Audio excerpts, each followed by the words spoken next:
அடுத்தது கழிவறைக்கு செல்லும் போதுள்ள ஒழுக்கங்கள். கழிவறைங்கிறது என்ன? நம்முடைய உடம்புல இருந்து யூரின், அதாவது சிறுநீர், மலம், சரியா, நாம அதை வெளியே வந்து தள்ளுறது. அது நம்மளுடைய உடம்புல இருந்து வெளியேறக்கூடிய இடம். அப்போ அது எல்லாமே அசுத்தம். அசுத்தமான இடத்துக்கு நம்மை மறைத்து கொண்டு அதை நம்மிடந்து வெளியேற்றுவதற்காக போகும்போது சில ஒழுக்கங்களை கடைபிடிக்கணும். அல்லாஹ்வுடைய நபி ஸல்லல்லாஹு அலைஹி வஸல்லம் சொன்ன சில ஹதீஸ்களை நம்ம ஞாபகத்தில் வச்சுக்க வேண்டியது இருக்குது. ஒருவர் மலங்கழிக்க போறாரு அப்படின்னா அவர் கிப்லாவை முன்னோக்கவும் கூடாது, பின்னோக்கவும் கூடாது. அதாவது நமக்கு முன்னாடி எதிரில் கிப்லா, தொழுகைக்கான திசை, அது இருக்கக்கூடாது, பின்னாடி இருக்கக்கூடாது. ஆனா இந்த சட்டம் வந்து ஒரு வெட்ட வெளியா ஓப்பன் ஏரியால தான் இந்த சட்டம். ஆனா தடுப்புள்ள அறைக்குள்ள இருக்கிறோம் அப்படின்னா அது பிரச்சனை இல்லை, மார்க்கத்தில் அதுல தடை இல்லை. ஓப்பன் ஏரியாவில் செய்யும் போது அப்போ நம்ம மறைவான இடத்துக்கு தான் போய் பண்ணணும். சில நேரத்தில் அவசரத்துக்கு எங்கேயாவது போக வேண்டியது இருக்கிறாங்க, ஒரு கிரவுண்டு மாதிரி இருக்கும், எங்கேயாவது ஓரத்தில் போக வேண்டியதாக இருக்கும் அப்படின்னு வைங்களேன். அப்போ நம்ம உட்கார்றது அந்த நமக்கு முன்னாடி கிப்லா, நம்ம தொழுவதற்கான திசை. இப்போ நம்ம இந்தியாவில் இப்போ நாம இருக்கிற பகுதியில் மேற்கை நோக்கி தொழுகிறோம் இல்லையா? அப்போ மேற்கை நோக்கி இருக்கக்கூடாது. அதே மாதிரி கிழக்கு நோக்கி இருக்கக்கூடாது. ஏன்னா பின்னோக்கவும் கூடாது, முன்னோக்கவும் கூடாது. சரியா? நமக்கு பின்னாடியும் கிப்லா இருக்கக்கூடாது, முன்னாடியும் கிப்லா இருக்கக்கூடாது. சரியா? அப்போ வடக்கு தெற்கா நம்ம உட்கார்ந்துக்கணும். இது ரூமுக்குள்ள இருந்தா நம்ம மேல குற்றமாகாது. அது மார்க்கத்துல அதுக்கு எந்த தடையும் இல்லை. சரியா? அதை தான் அல்லாஹ்வுடைய நபி ஸல்லல்லாஹு அலைஹி வஸல்லம் சொல்லி இருக்கிறாங்க. அப்ப இந்த ஹதீஸ்ல இருந்து இதை நம்ம தெரிஞ்சுக்கிறோமா? அது மட்டும் இல்ல, சொல்லுங்க, போயிட்டு வாங்க. அல்லாஹ்வுடைய நபி ஸல்லல்லாஹு அலைஹி வஸல்லம் இதுல சில வேற கூடுதலான ஒழுக்கங்களை சொல்லி கொடுத்துருக்கிறாங்க. என்னென்ன? ஒருத்தர் மலஜலம் கழிக்கும் போது கிப்லாவை முன்னோக்காம பின்னோக்காம இருக்க மட்டும் இல்ல, ரைட் ஹேண்டை கொண்டு வலக்கரத்தை கொண்டு சுத்தம் செய்யக்கூடாது. சரியா? நம்முடைய மறைவிடங்களை சுத்தம் செய்யும் போது, இப்ராஹிம் வாங்க வாங்க வாங்க வாங்க வாங்க, அடுத்து வாங்க, நீங்க வாங்க, கண்ணு சொக்குது, வாங்க வாங்க, சாலிக்கு வாங்க, கமான். நம்முடைய வலக்கரத்தை கொண்டு ரைட் ஹேண்டை கொண்டு சுத்தம் செய்யக்கூடாது. வாங்க இப்ராஹிம், சட்டுன்னு வாங்க. வலக்கரத்தை கொண்டு சுத்தம் செய்யக்கூடாது. அதாவது நம்முடைய பிரைவேட் பார்ட்டை தொட்டு சுத்தம் செய்யும் போது லெஃப்ட் ஹேண்ட் மட்டும் தான் யூஸ் பண்ணணும். வாங்க வாங்க வாங்க, லெஃப்ட் ஹேண்டை மட்டும் தான் யூஸ் பண்ணணும். எப்படி நின்றுங்க, எப்படி நின்றுங்க. சரியா? தண்ணீர் ஊத்துறது ரைட் ஹேண்ட் யூஸ் பண்ணலாம். எப்படி நில்லுங்க. தண்ணீர் ஊத்தும் போது ரைட் ஹேண்ட் யூஸ் பண்ணலாம், அது தப்பு இல்லை. தண்ணீரை ஊத்தும் போது ரைட் ஹேண்டை தான் எடுத்து ஊத்தலாம். ஆனா கழுவும் போது லெஃப்ட் ஹேண்ட் தான் யூஸ் பண்ணணும். ஏன்னா அது ஒரு நல்ல பழக்கம் இல்லை. ஏன்னா ரைட் ஹேண்டை கொண்டு தான் நம்ம சாப்பிடுவோம், நல்ல காரியங்களை செய்வோம். சரியா? ஆனா இந்த சுத்தம் செய்யறதுக்கு நம்ம அசுத்தத்தை தொடர நிலையெல்லாம் வரும்போது லெஃப்ட் ஹேண்டை ரசூல் ஸல்லல்லாஹு அலைஹி வஸல்லம் யூஸ் பண்ண சொல்லியிருக்காங்க. சரியா? அப்போ இந்த விஷயத்தை நாம ஞாபகத்துல வச்சுக்கணும். தண்ணீர் கிடைக்காத நேரம் வந்துச்சுன்னா மண்ணு கட்டி கொண்டோ அல்லது வந்து டிஷ்யூ பேப்பர்ஸ் இந்த மாதிரி கொண்டோ சுத்தம் செய்யலாம். நல்லா சுத்தம் செய்து கொள்ளணும். அடுத்தது, கழிவறை உள்ள இடத்துக்கு போகும்போது இடது காலை வைத்துதான் நுழையணும். இப்படி வாங்க இப்ராஹிம், அவர் வேற. யாக்கூப், கவனிக்கிறீங்களா? தல்ஹா, என்ன செய்றீங்க? ஓகே.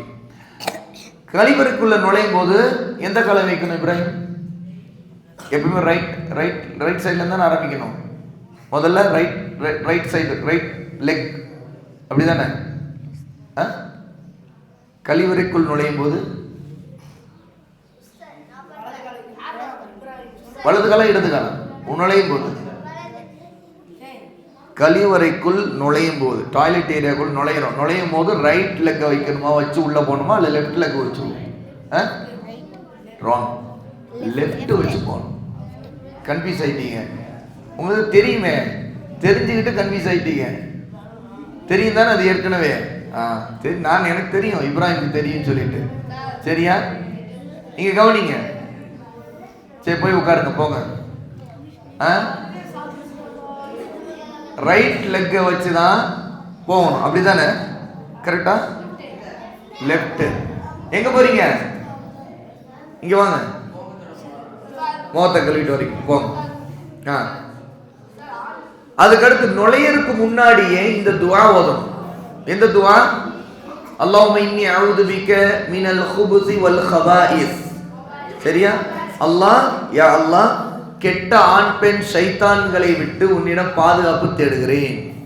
ஓகே, ஏன்னா ஆண் பெண் ஷைத்தான்கள் அந்த கழிவு செய்யக்கூடிய இடத்துல இருப்பாங்க. அவங்களை விட்டு பாதுகாப்பு கேட்கணும், அல்லாஹ்வோட கேட்கணும். வெளியேறும்போது வலது காலை வைத்து வெளியேறும். சரியா? வெளியேறிய பின்னாடி இந்த துவா, குஃப்ரானக, அல்லாஹ்வே உன்னிடம் நான் மன்னிப்பை கேட்கிறேன் அப்படிங்கிற துவாவை ஓதணும். அதே மாதிரி இந்த மாதிரி நம்ம கழிவறைக்கு ஆக சில இடத்துல அந்த இடங்களுக்கு போகும்போது சில இடத்துல இப்போ நமக்கெல்லாம் டாய்லெட் ரூம் இருக்குது, ரெஸ்ட் ரூம் இருக்குது, சில இடத்துல இல்லாத சூழல் இருக்கும். அப்போ அங்கே வேற எங்கேயாவது ஒரு இடத்துல போய் பண்ண வேண்டிய இடம் வருதுன்னா அந்த இடம் வந்து மக்கள் பயன்படுத்தக்கூடிய தண்ணீர் இருக்கக்கூடிய நீர்நிலை, சரியா, குளம், ஏரி, இந்த மாதிரி இடங்கள் பண்ணக்கூடாது. ஏன்னா அந்த இடத்துல தண்ணீர் யூஸ் பண்ண மக்கள் போவாங்க. சரியா? அதே மாதிரி மக்கள் நடந்து போற பாதை இருக்குல்ல, சரியா, அந்த பாதையிலும் பண்ணக்கூடாது. ஃபர்தீன், ஃபர்தீன், நீங்க கவனிங்க. திரும்பமா திரும்பமா இப்படி வாங்க, வாங்க வாங்க, இங்க வாங்க. மக்கள் நடந்து போகக்கூடிய பாதையில நம்ம யூரின் போலாமா? போகக்கூடாது. ஏன் போகக்கூடாது சொல்லுங்க. என்ன காரணத்தினால் மக்கள் நடந்து போகக்கூடிய பாதையில 1 பாத்ரூம் 2 பாத்ரூம் போகக்கூடாது? ஏன், என்ன காரணம்? அது அவங்க யூஸ் பண்ணுவாங்க உஸ்தாத், அந்த தண்ணி அந்த இடத்த யூஸ் பண்ணுவாங்க. அங்க அதுல இருக்க தண்ணி யூஸ் பண்ணுவாங்க. அது மக்கள் நடந்து போகக்கூடிய பாதை நான் சொல்றேன். தண்ணி இருக்குது, ஏரி, குளம் இதெல்லாம் இருக்குது, ஊருணி இதெல்லாம் இருக்குது இல்லை, அது அந்த இடம் அந்த அது அங்கேயும் போகக்கூடாது தான். அதே மாதிரி நடந்து போகிற பாதையை ஏன் பண்ணக்கூடாது? இது எல்லாரும் அங்கே நடந்து போவாங்க. அப்போ நம்ம பண்ணி வச்சோன்னா என்ன ஆகும்? அசிங்கமாயிரும். போகிறவங்க மிதிச்சிருவாங்க, அவங்களுக்கும் பிரச்சனை தானே. ஆமாம், சப்பலுக்கு பிரச்சனை, சப்புன்னு வச்சிருவாங்க. கேளுங்க. அப்புறம் நிழல் உள்ள இடம். நிழல் உள்ள இடம்னா என்னென்ன? இந்த இது நிழல், அந்த வீடோட நிழல், அப்புறம் மனுஷங்களோட நிழல், மனிதருடைய நிழல், இது லிவிங் திங்ஸ், நான் லிவிங் திங்ஸ், லிவிங் திங்ஸ், நான் லிவிங்ஸ். ஓகே, அப்புறம் நிழல் தரக்கூடியதுல வேற என்ன இருக்கு? வீடு, அது சொல்லிட்டீங்க. வேற நிழல் தரக்கூடியது மெயினான விஷயம் என்ன?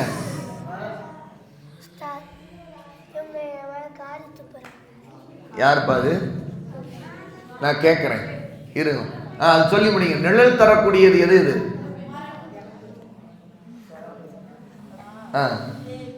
சொல்லுங்க.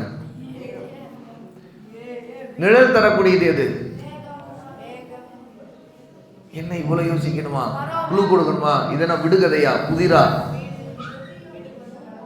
விடுகதை. மரத்துக்கே இவ்வளவு யோசிக்கிறீங்க? நிழல் தரக்கூடிய மரம் தானே கிளை பரப்பி நிழல் தருது. மக்கள் ஏதாவது மரம் இருந்தால் வெயில் கடுமையான மரத்துக்குள்ளே போய் நிற்பாங்க. சில மழை கூட மரத்துக்கடியில் போய் நிற்பாங்க. சீக்கிரம் தண்ணீர் வந்து இதாகாது அப்படின்ட்டு அந்த மாதிரி இடங்கள்ல பண்ணக்கூடாது. ஏன்னா மக்கள் அதெல்லாம் யூஸ் பண்ணுவாங்க. சரியா? அப்படி. அதே மாதிரி மழை ஜலத்தை அடக்கி கொண்டு இருக்கக்கூடாது. கடுமையா கண்டினியூவா சிலர் என்ன செய்வாங்க, விளையாடுறது அது காரணத்துக்காக அடக்கிக்கிட்டே பண்ணுவாங்க. அதுவும் செய்யக்கூடாது. சரியா? அதே மாதிரி கழிவறைக்கு போறவங்க மக்கள் பார்க்கும் விதமா செய்யக்கூடாது. தன்னுடைய கட்டாயம் மறைக்க வேண்டிய பகுதியை வெளிப்படுத்திட்டு மக்கள் பார்க்க நிலையில பண்றது கூடாது. அஜ்மல் வாங்க, இங்க வாங்க, வாங்க, பரவாயில்ல வாங்க, இங்க வாங்க. நான் கூப்பிட்டா வரணும், அவ்வளவுதான். சரியா? வாங்க, நீங்க வாங்கன்னா வந்துருங்க. வாங்க வாங்க வாங்க. உங்கள்கிட்ட ஒரு கேள்வி, இப்படி வாங்க, கேள்விதான் கேட்க போறேன். வாங்க வாங்க, நில்லுங்க, இப்படி நில்லுங்க, இங்க வாங்க.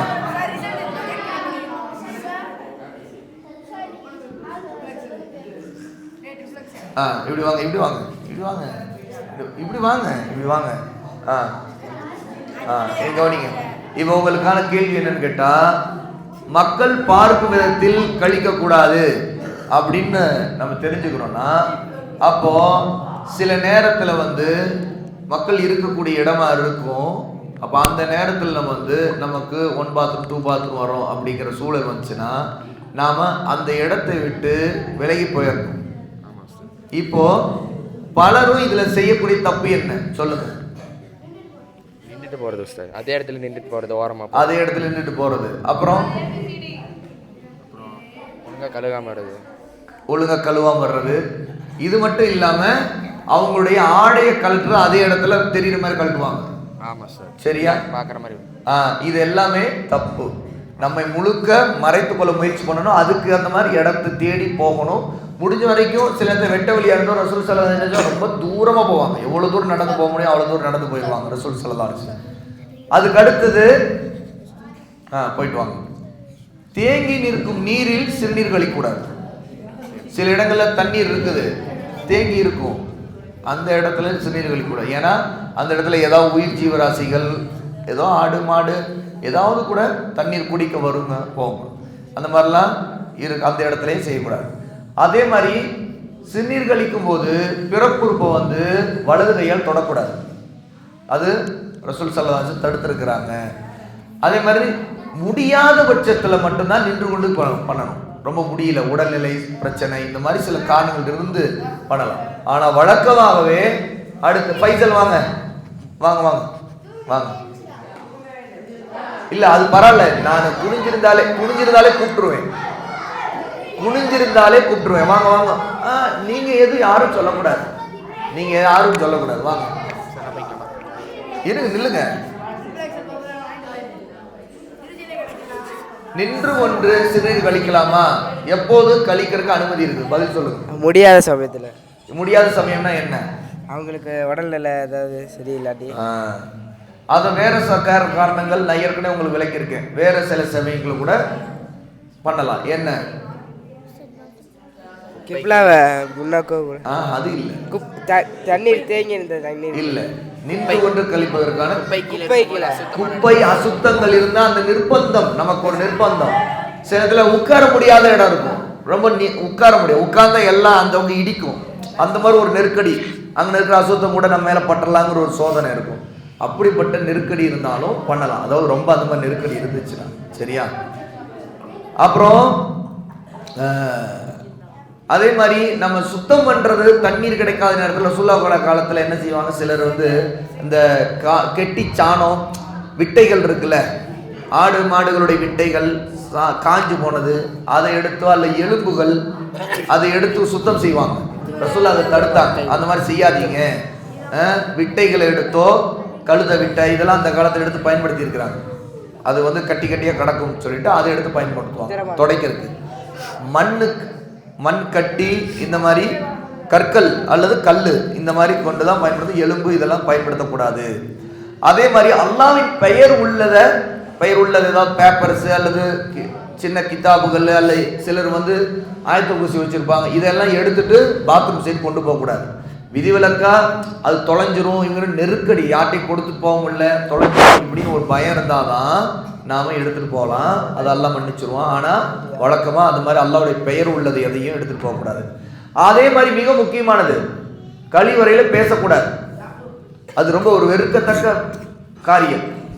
பலர் என்ன செய்யறாங்க, பசங்க பெரியவங்க கூட சில நேரத்தில் சாதாரண உள்ள உட்காந்துக்கிட்டு மற்றவங்கள்ட்ட பேசிட்டு இருக்கிறது, போறவங்கள்ட்ட பேசிட்டு இருக்கிறது, இது எல்லாமே ஒரு அசிங்கமான விஷயங்கள். அதை செய்யக்கூடாது. அப்புறம் நல்ல தண்ணீர் ஊற்றிட்டு வரணும், கைகளை நன்கு கழுவிட்டு வரணும். இது ரொம்ப முக்கியமான ஒரு ஒழுக்கம். இதெல்லாம் கழிவறையோட சம்பந்தப்பட்ட ஒழுக்கங்கள் நம்ம கடைபிடிக்கணும். போங்க.